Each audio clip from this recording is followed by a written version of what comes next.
Ito na. Thank you so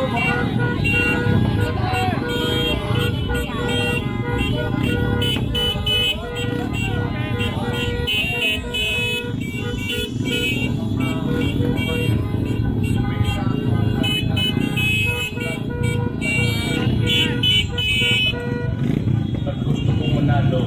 At itong taon na ito,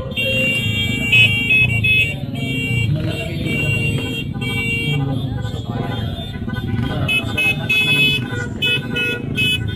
development, law and order, social administration na ini-endorse ko siya party list.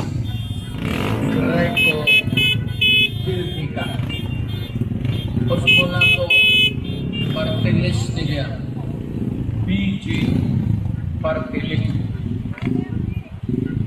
Duterte. Maayong buntag, maayong adlaw sa inatanan. Gandang hapon po. Sino po rito ang nagmamahal sa Pangulong Duterte? Pataas ang kamao! Maraming salamat po. At kagaya ninyo, kami na narito, mahal namin ang Pangulong Duterte dahil sa lamang kilala natin, leader na naramdaman natin na nagmamahal ng totoo sa Pilipino. Dahil kahit isugal niya ang sarili niyang buhay at kaligtasan para lang labanan ang droga, krimen at korupsyon ginawa niya. At dahil sa kanyang mga advokasya po yan, pinagalitan siya ng administrasyong ito, pinakulong at dinala sa piling. Ikalawa, ang lahat ng sinimulan natin noon, dahilan kung bakit natin siya sinulong, tila inalis na po ng administrasyon. Ngayon, alam na naman po ang droga sa kalsada. Nakakatakot na naman kung maglakad-lakad. Nababasa po natin sa Facebook, nakikita natin sa news, patayan, saksakan, kidnapping, nag-ransom na, pinatay pa. Kailangan lang magawa ang pamahalaan ngayon para sa kaayusan ng bansa. Nakikita natin at napapanood po natin ang Kongreso araw-araw hinihiya dahil sa korupsyon o barrel na pinagbawal, ginagawa na naman po nila. Hindi nakahiya. Yan po ang dahilan kung bakit kami bumabalik sa gobyerno. Ang PG party list, parang Bisaya yun, party list. Sino rito mga Bisaya? Taas ang kamay. Pag tayo po ay nanalo, ibabalik natin ang laban kontra droga at korupsyon sa gobyerno.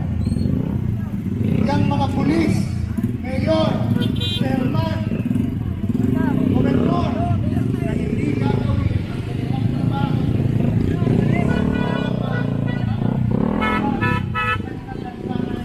Makakasuhan, paiimbestigahan at matatanggal natin sa pwesto. At doon po sa Kongreso kung saan nagmumula lahat ng mga problema at sisisiyo. Bubulgar at lalabanan natin sila. At kung hindi sila makikinig sa atin, sasabihin ni BG sa Pilipino ang kanilang ginagawa.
Yes.